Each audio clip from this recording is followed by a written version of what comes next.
أعوذ بالله من الشيطان الرجيم. بسم الله الرحمن الرحيم. السلام عليكم ورحمة الله وبركاته. الحمد لله نحمده ونستعينه ونستغفره ونستهديه ونستغفره ونصلي ونسلم على المصطفى محمد صلى الله عليه وسلم وعلى آله وأصحابه ومن دعا بدعوته وسنى بسنته إلى يوم لا ريب فيه. رب اشرح لي صدري ويسر لي أمري واحلل عقدة من لساني yafqahu qawli, amma ba'd. Sidang hadirin muslimin muslimat, mukminin mukminat tetamu Allah sekalian. Syukur kehadrat Allah Subhanahu wa taala di atas kesempatan yang dikurniakan Allah Subhanahu wa taala kepada kita buat seketika untuk kita berada di rumah Allah, untuk kita berada dalam majlis ilmu, dalam satu taman yang sangat disukai oleh para malaikat dan hamba-hambanya yang saleh dan salihah, insyaAllah. Sidang hadirin muslimin muslimat yang dikasihi Allah sekalian. Syukur kita kehadrat Allah Subhanahu wa taala di atas kesempatan kita di mana kita kini berada dalam bulan Sya'ban. Kita sedia maklum dan telah pun melalui hari-hari dan juga bulan-bulan yang penting dalam Islam. Sedia maklum kita bermula daripada bulan Muharram sampailah kepada bulan Zulhijjah.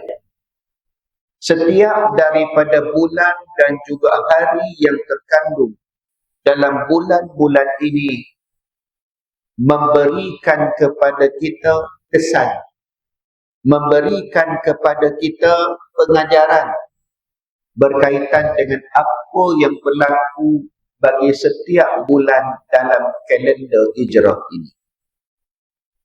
Seperti mana yang sedia maklum juga, kita mengetahui bahawasanya baginda sallallahu alaihi wasallam dalam menjalankan dakwah baginda sallallahu alaihi wasallam yang mana terakam dalam sejarah Islam, dalam sirah berkaitan dengan perjuangan Nabi sallallahu alaihi wasallam, sama ada berkaitan dengan dakwah ataupun berkaitan dengan nak menyampaikan tentang syariat Allah Subhanahu wa taala.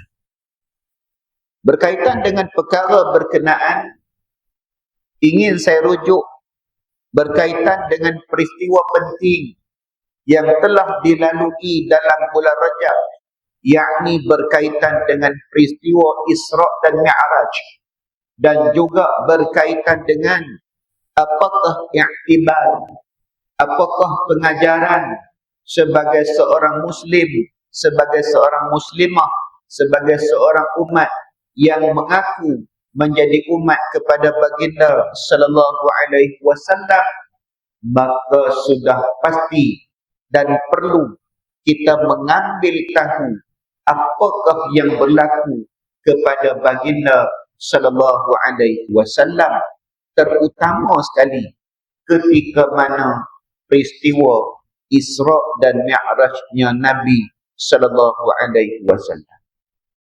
Saya yakin dan percaya yang berada dalam masjid, dalam majlis kita pada pagi ini, semua tahu bila sebut tentang Isra' dan Mi'raj, semua tahu.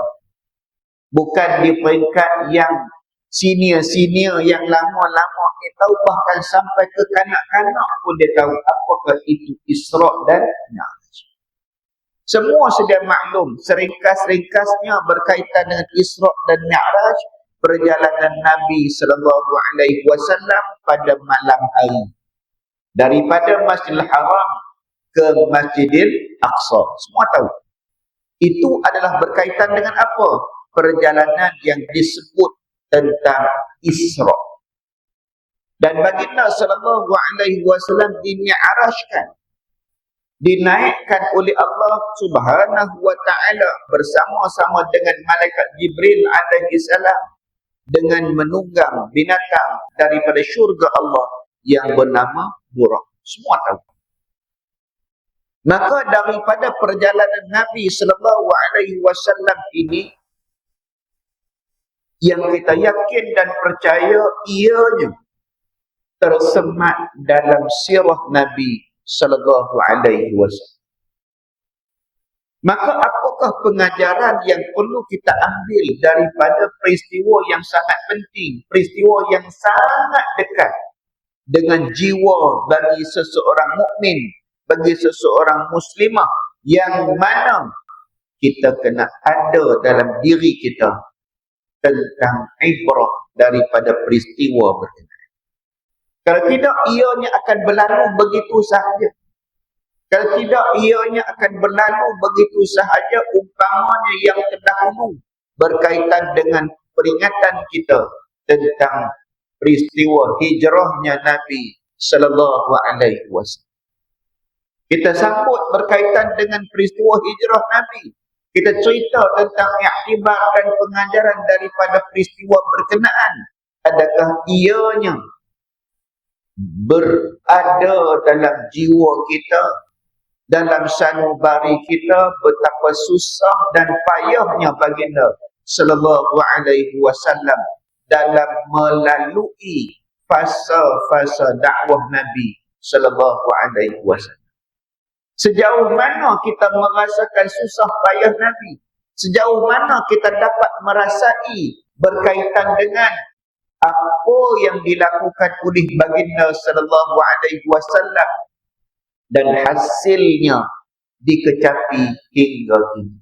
Kita merasai berkaitan dengan agama Allah, agama Islam, beserta dengan syariatnya yang kita amalkan, tidak lain tidak bukan ianya datang daripada susah payahnya baginda sallallahu alaihi wasallam, para sahabat, para tabi'in, para tabi'in seterusnya sampailah kepada kita.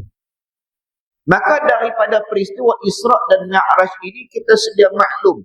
Saya tak nak ulas panjang berkaitan dengan perkara berkenaan. Saya nak ambil beberapa perkara yang penting yang perlu kita jadikan pengajaran dalam kehidupan kita di zaman mutaakhirin ini. Apa yang diperlihatkan oleh Allah dalam peristiwa Isra dan Mi'raj yang perlu kita sebagai umat mutaakhirin ini ambil pengajaran. Itu yang penting. Tentang sirah, tentang apa itu kita boleh baca, kita boleh maklum. Perjalanan Nabi dan sebagainya kita maklum. Tapi peringatan sebagai kita umat mutaakhirin, apa perlu kita ambil pengajaran daripada peristiwa berkenaan. Salah satu yang paling besar sekali berkaitan dengan pengajaran i'tibar adalah berkaitan dengan ibadah sembahyang. Semua orang tahu bila sebut tentang Isra dan Mi'raj, ianya berkaitan dengan pensyariatan yang diberikan Allah Subhanahu wa taala berkaitan dengan kefarduan sembahyang. Semua maklum. Semua maklum juga peringkat awalnya baginda sallallahu alaihi wasallam difardukan sebanyak 50 waktu. Semua maklum. Turun kepada bertemu dengan Nabi Allah Musa alaihi salam. Nabi Musa kata apa? Wahai Muhammad, kau naiklah minta lagi, kurangkan lagi sebab umat kamu tak mampu untuk melakukan dengan 50 waktu ibadah sembahyang berkenaan. Naik turun bertemu dengan Allah Subhanahu wa taala sampailah kepada 5 waktu. Maknanya nak mengingatkan kepada kita peristiwa penting berkaitan dengan Isra dan Mi'raj adalah berkaitan dengan pensyariatan sembahyang yang dipanggil Allah Subhanahu wa taala menghadap Allah, baginda sallallahu alaihi wasallam menghadap Allah Subhanahu wa taala menerima kefarduan sembahyang. Betapa besarnya kedudukan ibadah sembahyang, hubungan kita dengan Allah Subhanahu wa taala yang dipanggil baginda menghadap Allah Subhanahu wa taala untuk menerima kefarduan sembahyang. Apa pengajaran yang kita nak ambil? Diperlihatkan oleh Allah Subhanahu wa taala kepada baginda. Walaupun ianya berkaitan dengan ada khilaf berkaitan dengan sama ada diperlihatkan secara zahir ataupun diperlihatkan oleh Allah kepada baginda sallallahu alaihi wasallam, tetapi baginda lihat. Apa yang baginda lihat? Dalam satu hadis yang diriwayatkan oleh Abu Hurairah radhiyallahu taala anhu tentang sembahyang. Saya nak ambil tentang sembahyang. Daripada Abu Hurairah radhiyallahu taala anhu bahwasanya baginda sallallahu alaihi wasallam bersabda, "Summa ata ala qaumin turdahu ru'usuhum bis-sahr." Kemudian baginda sallallahu alaihi wasallam datang kepada suatu kaum. Kaum tersebut yang diperlihatkan tersebut turdahu ru'usuhum bis-sahr. Kaum ini menghancurkan kepala mereka bis-sahr dengan batu. Kullama urdiqat 'adat kama kanat. Setiap kali kepala mereka dihancurkan, ia kembali semula seperti sedia kala. La yufattaru anhum min dzalika syai'. Dan mereka sedikit pun tidak mahu untuk berhenti daripada melakukan perkara tersebut. Diulang, memecahkan kepala mereka dengan batu, kembali kepada sedia kala, dipecahkan semula berulang-ulang kali. Faqala, kata Nabi sallallahu alaihi wasallam, ya Jibril, man haula'i? Wahai Jibril, siapakah mereka itu? Qala, kata malaikat Jibril alaihi salam, haula'i alladhi tatasaqalu ru'usuhum 'anis salati. Malaikat Jibril menjawab, mereka itulah golongan yang berat kepalanya. Kenapa dikatakan berat kepalanya? Disebabkan cuai dan lalainya dalam mendirikan fardu sembahyang. Daripada hadis yang kita baca ini, baginda sallallahu alaihi wasallam diperlihatkan bagaimana Allah Subhanahu wa taala mengenakan hukuman kepada orang yang mendirikan sembahyang, yang sembahyang itu dilakukan dengan cuai dan juga lalai. Bukan dia tak sembahyang, dia sembahyang, tetapi sembahyang yang dilakukan itu dalam keadaan cuai, dalam keadaan lalai. Itu diperlihatkan oleh Allah kepada baginda sallallahu alaihi wasallam, nak memberikan ingatan kepada kita bila sebut tentang sembahyang, perkara tersebut perlu dilakukan dengan cara serius.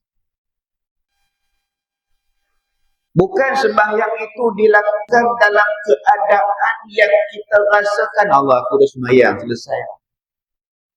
Tak rasa dalam diri untuk menjadikan ibadah sembahyang itu sebagai ibadah yang sangat penting, ibadah yang perlu dilakukan, bahkan wajib dilakukan dengan sesempurna mungkin.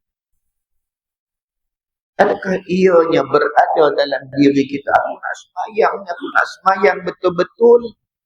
Sebab sebelum sembahyang berkaitan dengan taharah, berkaitan dengan berwuduk dengan betul-betul. Aku nak jaga setiap daripada step langkah untuk beribadah ini, aku nak lakukan dengan cara yang betul, dengan cara yang tepat, dengan cara yang paling sempurna yang boleh kita buat. Kalau kita memahami berkaitan dengan perkara berkenaan, sudah pasti kita akan berusaha dan berusaha dan berusaha. untuk memastikan ibadah sembahyang yang kita lakukan, ibadah yang sesempurna yang mungkin, yang mampu kita lakukan.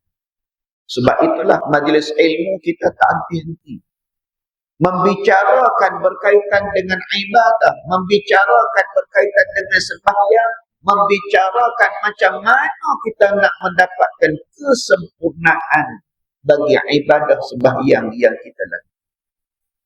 Itu yang pertama. Yang kedua, berkaitan dengan bagaimana baginda sallallahu alaihi wasallam diperdengarkan Allah Subhanahu wa taala akan tapak kaki Sayyidina Bilal bin Rabah dalam syurga. Di antara perkara yang berlaku kepada baginda sallallahu alaihi wasallam, baginda diperdengarkan Allah berkaitan dengan tapak kaki Sayyidina Bilal bin Rabah. Disebutkan dalam hadis juga riwayat daripada Abu Hurairah radhiyallahu taala anhu, ketika mana baginda sallallahu alaihi wasallam turun daripada peristiwa Isra dan Mi'raj, bertemunya Nabi sallallahu alaihi wasallam dengan Bilal. Maknanya Bilal pada ketika itu belum lagi meninggal dunia, tetapi bunyi tapak kaki Bilal bin Rabah telah berada dalam syurga Allah. Kata Nabi kepada Bilal, "Ya Bilal, wahai Bilal, hadithni bi arja amalin amiltahu fil Islam." Ceritakan kepada aku, wahai Bilal, amalan apakah yang paling utama yang telah kamu lakukan setelah kamu memeluk Islam. Fa inni sami'tu daffana 'alaika baina yadayya fil jannah. Ini kerana aku telah mendengar gerakan kaki di sisiku di dalam syurga. Nabi turun, Nabi tanya kepada Sayyidina Bilal bin Rabah, "Wahai Bilal, apakah amalan yang telah kamu kerjakan sehingga kan aku mendengar gerakan tapak kaki kamu dalam syurga Allah Subhanahu wa ta'ala?" Qala, kata Bilal, "Ma amiltu amalan arja' indi." Kata Bilal, tiadalah amalan utama yang aku amalkan. Akan tetapi kata Bilal, "Anni lam atatahhar tahuran fi sa'ati lailin aw naharin." Tidak ada amalan utama yang aku lakukan kecuali aku akan berwudu pada waktu malam ataupun pada waktu siang. Illa sallaitu, melainkan aku akan salat dengan wudu tersebut. Bizalika tuhur ma kutiba li an usalli, di samping salat-salat yang wajib ke atas. Perkara kedua dari sudut hadis ini berkaitan dengan amalan sunnah yang dilakukan oleh Sayyidina Bilal bin Rabah, yang mana menyebutkan berkaitan dengan ibadah sembahyang yang dilakukan oleh Sayyidina Bilal bin Rabah. Ada yang menyebutkan amalan yang dilakukan oleh Sayyidina Bilal adalah salat sunat wudu. Yang dilakukan oleh Sayyidina Bilal bin Rabah di samping berkaitan dengan ibadah-ibadah fardu yang lain yang dilakukan oleh Sayyidina Bilal bin Rabah. Jadi dua keadaan ini yang boleh kita ambil, yakni berkaitan dengan ibadah sembahyang, yang mana ianya memberikan ingatan kepada kita tentang ibadah yang difardukan Allah Subhanahu wa ta'ala untuk kita kerjakan. Maka dua iktibar tadi kita ambil khusus berkaitan dengan sembahyang, maka berlakulah dalam sejarah Islam ini berkaitan dengan kefarduan ibadah sembahyang yang difardukan Allah Subhanahu wa taala kepada baginda sallallahu alaihi wasallam, maka kembalilah baginda sallallahu alaihi wasallam ke Masjidil Haram. Ringkaskan cerita saja sebab panjang cerita tersebut. Kerana pertama sekali tentang peristiwa Isra' dan Mi'raj, ingat, jangan ianya ditimbang, jangan ianya difikirkan dengan akal semata-mata. Kalau kita fikirkan dengan akal semata-mata, kalau kita timbang dengan akal semata-mata, sudah pasti kita akan bersama-sama dengan Abu Jahal. Kenapa dikatakan sedemikian? Kerana apa yang berlaku dalam peristiwa Isra' dan Mi'raj, semuanya adalah bercanggah dengan akal yang manusia bercanggah.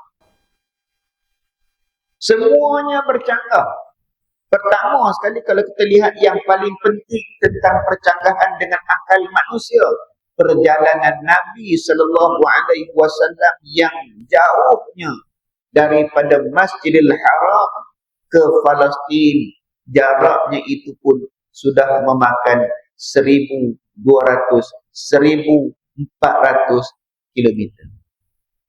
Sedangkan perjalanan Nabi daripada malam hari dan baginda turun semula berada bersama-sama dengan sahabat sebelum waktu subuh. Perjalanan yang sangat jauh tetapi memakan masa yang begitu pendek. Maka sudah pasti ianya sesuatu perkara yang sangat ajaib, sesuatu perkara yang sangat menjadikan akal manusia itu tidak boleh menerima apa yang berlaku kepada Nabi sallallahu alaihi wasallam.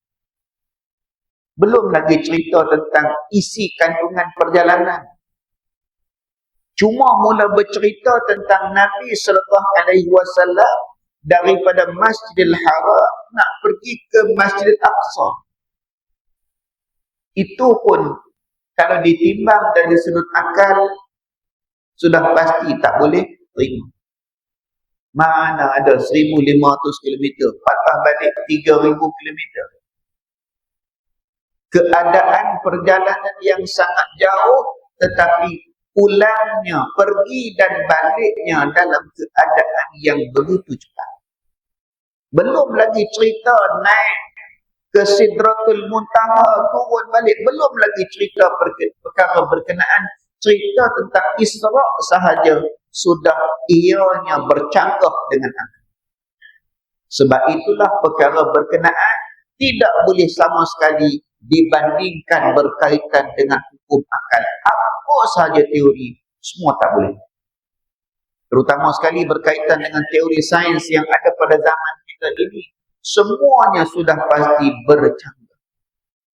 Kalau kita naik kapal terbang pun yang mungkin ketinggian 30-40 kaki naik di atas langit, 30,000 40,000 naik ke atas, kita pun dah rasa sesak dada.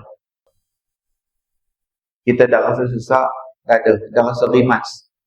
Apatah lagi baginda sallallahu alaihi wasallam dinaikkan bukan sekadar atmosfera yang ada, bahkan naik kepada tingkat dan tingkat seterusnya sampai ke Sidratul Muntaha. Kalau ilmu moden sekarang ini tentu akan timbul berbagai persoalan. Nabi bawa tangki oksigen ke? Kerana naik ke atas, oksigen semakin kurang. Macam mana Nabi naik tak pakai peralatan apa? Kalau ianya dibincangkan dengan hukum akal. Sebab perkara Isra' dan Mi'raj ini berlaku yang mana ianya bukan sekadar mencabar akal, bahkan mencabar iman manusia pada ketika itu. Ingin saya petik berkaitan dengan satu hadis bagaimana tekanan yang dialami oleh baginda sallallahu alaihi wasallam. Satu pengajaran untuk kita ambil bagaimana susah payahnya baginda sallallahu alaihi wasallam dalam menjalankan dakwah ini. Hadis yang diriwayatkan oleh Ibnu Abbas radhiyallahu taala anhu. Apa kata Ibnu Abbas? Qala Rasulullah sallallahu alaihi wasallam. Kata Nabi sallallahu alaihi wasallam, lamma kana lailata usriya bi, tak kala ketika mana suatu malam aku telah diisrakan oleh Allah Subhanahu wa taala pada malam hari, summa asbahtu bi Makkah, kemudian aku ada di Makkah pada waktu awal pagi. Maknanya Nabi diisrakan daripada Masjidil Haram pergi ke Masjidil Aqsa, dimi'rajkan naik ke langit, turun semula, berada di Makkah Al-Mukarramah. Kata Ibnu Abbas, Nabi sebutkan summa asbahtu bi Makkah. Malam tadi aku diisra' dan dimi'rajkan, pagi ini sebelum subuh aku dah berada di Masjidil Haram. Fudi'tu bi amri. Kata Nabi, aku rasa tertekan. Aku rasa dalam keadaan yang orang kata pun tak senang. Bimbang dengan apa yang berlaku kepada aku.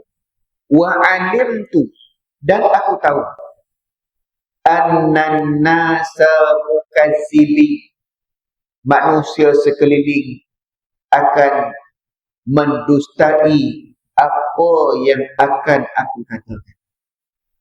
Maknanya sebelum Nabi cerita berkaitan dengan Isra' dan Mi'raj, Nabi dah timbang dah apa yang akan aku hadapi kepada umat ini bila mana aku dah sampai di Makkah pada waktu pagi.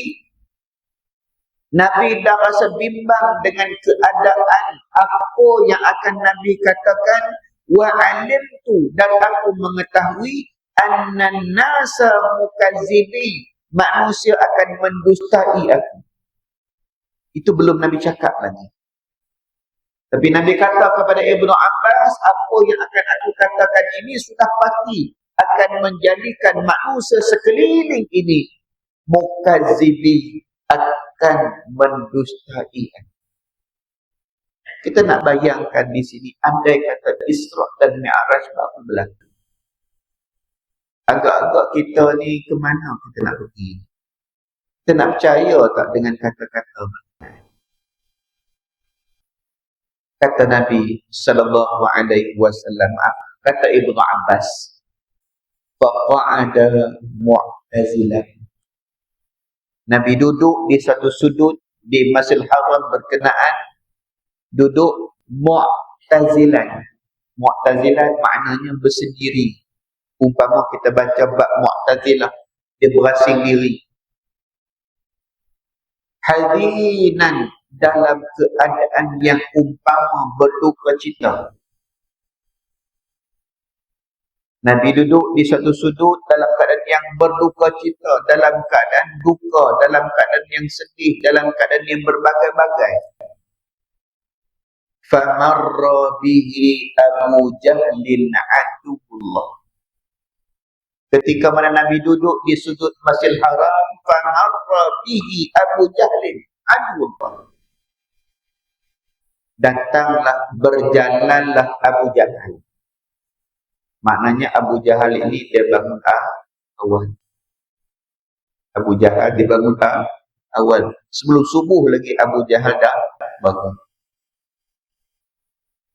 Dia berjalan menghampiri Nabi sallallahu alaihi wasallam. Faja'a, dia datang kepada Nabi. Yang kata Abu Jahal ni, dia tengok perwatakan Nabi, dia tengok apa yang berlaku kepada Nabi, dia tengok Nabi pelik sikit saja, dia pergi dekat Nabi. Faja'a, fajalasa, dan dia duduk di sebelah Nabi sallallahu alaihi wasallam.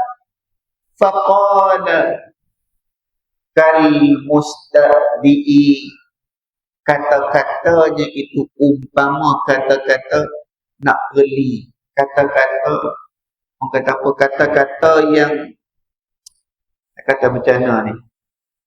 Sebab soalan yang timbul ini apa? Hal kana min syai', umpama Muhammad ada berita penting, ada berita baik ke nak cerita ni, macam ada cerita je aku nak simpan ni, nak sampaikan. Tanya itu tanya dengan tujuan umpama nak menyakiti hati Nabi Muhammad, ada cerita, ada news ke, ada benda yang diviralkan pada pagi ini. Faqala Rasulullah sallallahu alaihi wasallam, Nabi dengan rasa tulus hati, na'am, ya, ada benda yang aku nak sampaikan, ada satu benda yang terbuku dalam hati aku nak sampaikan. Yang dikatakan Abu Jahal ini pun dia nak ambil peluang sebenarnya, nak ambil peluang. Okey, tak apa, dia kata apa? Qala, kata Abu Jahal, ma huwa, apa itu? Dia nak tahu apa benda yang nak disampaikan oleh Muhammad. Muhammad, apa cerita? Engkau kata tadi ada benda yang disampaikan, wa ma huwa, apa dia? Qala Nabi sallallahu alaihi wasallam, inni usriya bil-lailah, malam tadi aku telah diisrakan, diperjalankan pada waktu malam. Maknanya malam tadi aku telah berjalan. Senang ceritanya. Hebat Abu Jahal ni, dia satu-satu ditanya, dia tak menunjukkan rasa nak hentam Nabi, tak, dia nak dengar dulu. Satu-satu dia tanya Nabi, inni usriya bi al-lailah, Nabi sebut aku jalan malam tadi. Faqala, kata Abu Jahal, ila aina, kau pergi mana? Sabarnya Abu Jahal ini nak dengar cerita Nabi. Faqala ila aina, ke mana kamu malam tadi? Qala, jawab Nabi yang lurus ini, yang tulus hati nak cerita, ila Baitul Maqdis, ke Baitul Maqdis yang kita sebutkan jaraknya tadi sehala hampir 1,500 km. Patah balik dah 3,000 km. Malam tadi engkau pergi subuh ni, sebelum subuh lagi kamu dah sampai ke sini, maka sudah pasti besarlah pertanyaan, besarlah penghinaan yang akan diberikan kepada Nabi. Kenapa? Dia tengah kumpulkan point, dia tengah kumpulkan isi untuk hentam Nabi sallallahu alaihi wasallam. 3,000 km. Lepas Isya tadi dah pergi, patah balik ke sini, sebelum subuh lagi dah sampai. Maka kata Abu Jahal, summa asbahtu baina dhahranaina, adakah dengan perjalanan kamu malam tadi sampai pagi ini sebelum subuh, kamu dah ada bersama-sama dengan kami pada waktu pagi ini? Betul ke kamu pergi perjalanan daripada Masjidil Haram ke Baitul Maqdis, pagi ini kamu dah ada bersama-sama dengan kami? Qala Nabi, na'am, ya. Hebatnya Abu Jahal, kita puji sikit. Dah puji sikit dia. Walaupun orangnya jahat, kita puji sikit. Hebatnya Abu Jahal apa? Falam yuri, kata Ibnu Abbas, falam yuri annahu yukadzibuhu. Kata Ibnu Abbas, aku dapati pada muka Abu Jahal berkenaan, annahu yukadzibu, aku tak dapati langsung pada muka Abu Jahal ini nak menafikan, nak mendustakan apa yang Nabi cerita tadi. Maknanya dia biar Nabi cerita, dia tanya dan dia tanya dan dia tanya, Nabi jawab dengan tulus ikhlas apa yang berlaku. Cumanya Abu Jahal ini dia simpan, umpama menarik hati dia untuk nak ambil tahu Dia simpan perasaan nak kata Nabi bohong itu, dia simpan dulu. Makhafata an yajhadahu al-hadis fada'a qaumahu. Dia takut. Takut macam mana? Takut baginda sallallahu alaihi wasallam tak nak cerita semula. Kalau dia kata Nabi itu berbohong, maka sudah pasti Nabi akan memberhentikan cerita berkenaan. Tetapi dia seolah-olah macam nak membenarkan. Dengan kata lain, dia hanya mendengar sahaja apa yang Nabi sebut, belum bagi reaksi apa. Faqala, maka berkatalah Abu Jahal ini. Apa dia kata? Ara'aita in da'autu ilaika qaumaka. Muhammad, berita ini pada pandangan engkau lah. Nak tak aku panggil kepada kamu qaumaka, akan kaum keluarga kamu, sahabat handai kamu. Atahaddastuhum bima haddastani, adakah kamu akan cerita seperti mana yang kamu cerita kepada aku tadi? Aku panggil mereka semua datang, akan cerita semula seperti mana kamu cerita kepada aku tadi. Qala Rasulullah sallallahu alaihi wasallam, na'am, ya, aku akan cerita. Bersegeralah Abu Jahal, faqala Abu Jahlin, ya ma'asyira Bani Ka'ab bin Lu'ay, halum. Wahai seluruh anak-anak Ka'ab bin Lu'ay, anak cucu cicit Ka'ab bin Lu'ay, cepat, mari kita berhimpun. Qala, kata Ibnu Abbas, fanfadatil majalisu faja'u hatta jalasu ilaihima. Dengan segera berhimpunlah seluruh anak cucu cicit Ka'ab bin Lu'ay yang ada bersama-sama di situ, menghadap kepada Abu Jahal dan juga baginda sallallahu alaihi wasallam. Faqala Abu Jahal, hadits qaumaka ma haddatsani, ceritakan Muhammad apa yang kamu cerita kepada aku. Kalau kita lihat poin di sini, matlamat yang dilakukan oleh Abu Jahal ini tidak lain tidak bukan nak menghina Nabi kerana menceritakan sesuatu perkara yang tidak masuk akal. Kerana pada ketika itu hasrat Abu Jahal ini nak menghina Nabi, kerana Nabi menceritakan sesuatu perkara yang tidak masuk akal. Bahkan Nabi ini dikatakan oleh Abu Jahal sebagai berbohong. Maka Nabi menceritakan kepada orang yang berada di hadapan Nabi soalan sama seperti mana yang disoal oleh Abu Jahal, dijawab oleh Nabi seperti mana yang Nabi jawab kepada Abu Jahal. Akan tetapi dalam pertanyaan tersebut ada beberapa orang daripada kalangan mereka itu pernah berada di Masjidil Aqsa. Maknanya dalam ramai-ramai ini, bila cerita Nabi daripada Makkah Al-Mukarramah pergi ke Masjid Aqsa, ada dalam kalangan ramai-ramai ini yang pernah pergi ke Masjid Aqsa dan dia tahu apa yang ada di Masjid Aqsa. Maka sebelum pertanyaan itu berlaku, Nabi dah cerita, aku diperjalankan sampai ke Baitul Maqdis.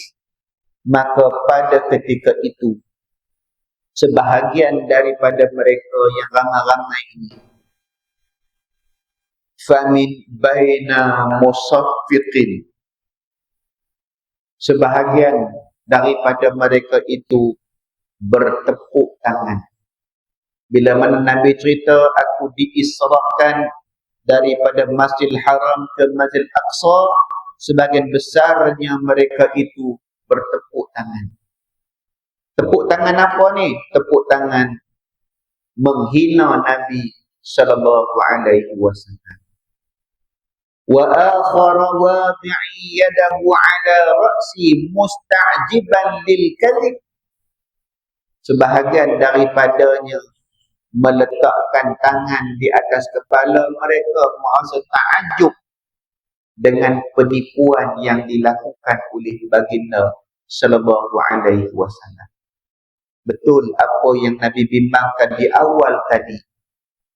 Boleh dikatakan hampir keseluruhannya tidak mempercayai apa yang berlaku kepada baginda sallallahu alaihi wasallam. Qala wa fil qaum man qad safara ila dhalikal balad wa ra'al masjid. Nak disebutkan dalam kaum berkenaan, ada yang pernah menziarahi, ada pernah yang bermusafir ke negara berkenaan, negara Palestin, dan pernah melihat Masjidil Aqsa. Qala, maka mereka berkata, hal tastati' an tan'ata lana al-masjid? Boleh tak Muhammad kamu ceritakan kepada kami keadaan masjid ini, yakni Masjidil Aqsa. Faqala Rasulullah sallallahu alaihi wasallam, fadhahabtu an'atu fama ziltu hatta albatha alayya ba'dun na'at. Kata Nabi sallallahu alaihi wasallam, aku cerita sedikit yang boleh berkaitan dengan Masjidil Aqsa berkenaan. Sehingga kan detailnya mereka bertanya itu menjadikan aku hatta iltabasa alayya ba'dun na'at. Sehingga kan aku pun tak dapat jawab, sangat-sangat nak jawabkan detailnya soalan yang ditanya oleh mereka berkenaan dengan Masjidil Aqsa. Pertanyaan itu tujuan untuk apa sebenarnya? Pertanyaan itu dengan tujuan untuk mencari salah jawapan Nabi sallallahu alaihi wasallam, untuk mereka counter balik mengatakan Nabi pembohong. Umpama kita lah, kau selalu pergi masjid Tun Khalil kan, boleh tak kau beritahu aku pintu masjid ada berapa? Salah jawab, dia tu kata balik, aku pergi bohong, aku tak nak pergi ni. Pintu pun tak tahu ada berapa pintu.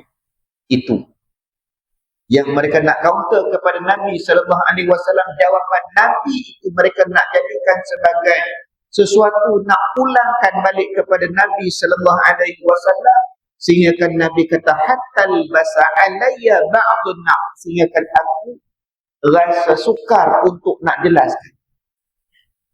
Qala Nabi sallallahu alaihi wasallam, faji'a bil masjid, dibawa datang oleh Allah kepada aku akan masjid berkenaan, hatta wudi'a duna daril uqail atau dari iqam, sehingga kan Allah bawa datang kepada aku berkaitan dengan masjid berkenaan, dan aku dapat jawab apa sahaja pertanyaan yang mereka tanyakan.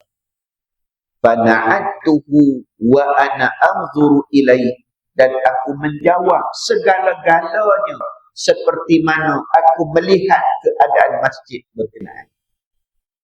Maka berkatalah mereka yang mengetahui tentang keadaan masjid berkenaan, amanna'tu faqad wallahi asaba.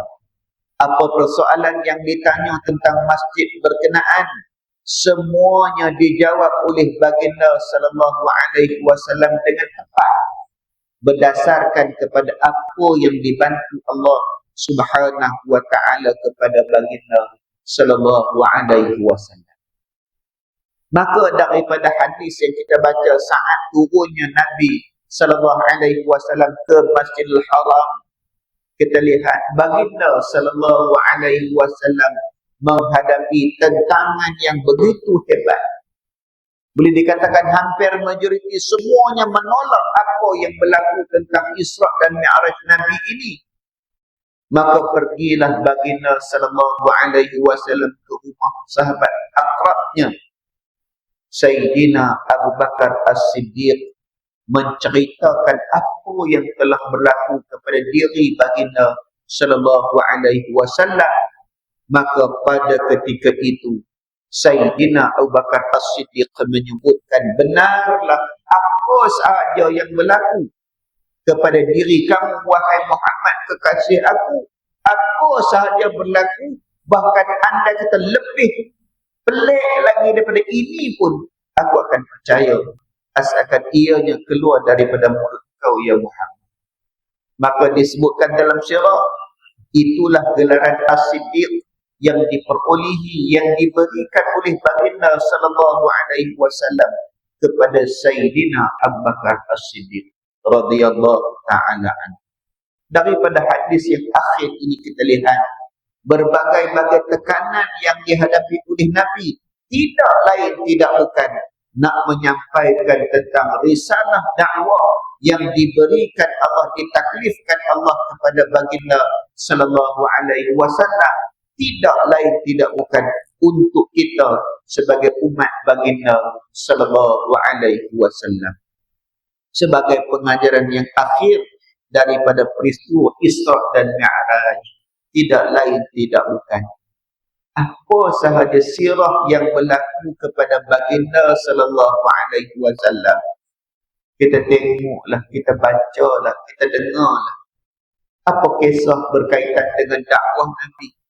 Sedangkan kita di akhir zaman, kita hanya mengecapi tentang susah payah Nabi sallallahu alaihi wasallam yang kita kecapi hingga kini.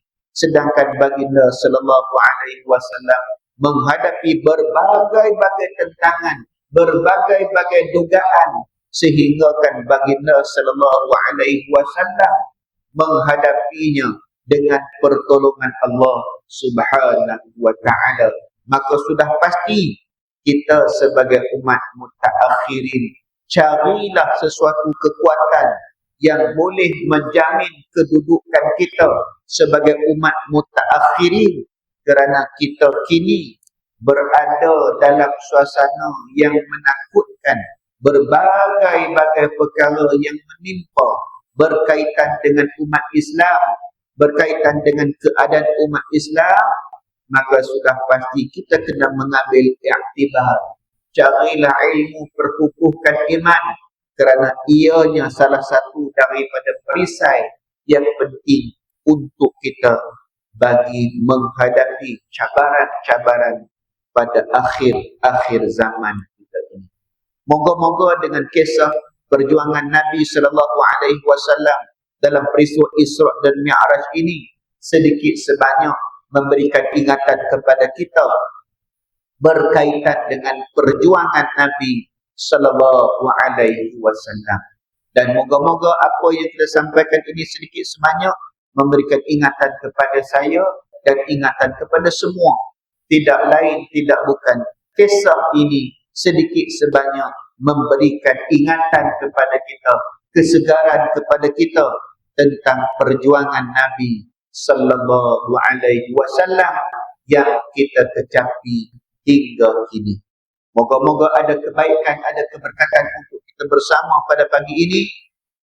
Moga-moga kita sentiasa dirahmati dan diberkati oleh Allah Subhanahu wa ta'ala. Aqulu qawli hadha wa astaghfirullahal azim li wa lakum. Wassalamu alaikum warahmatullahi wabarakatuh. Bismillahirrahmanirrahim. Alhamdulillah wassalatu wassalamu ala Rasulillah wa ala alihi wa sahbihi ajma'in. Allahumma 'allimna bima yanfa'una wanfa'na bima 'allamtana warzuqna innaka antas sami'ul 'alim. Rabbana atina fid dunya hasanah wa fil akhirati hasanah wa qina 'adzabannar wa qina 'adzabannar wa qina 'adzabannar. Walhamdulillahi rabbil alamin. Taqabbalallahu minkum minna wa minkum taqabbal ya karim.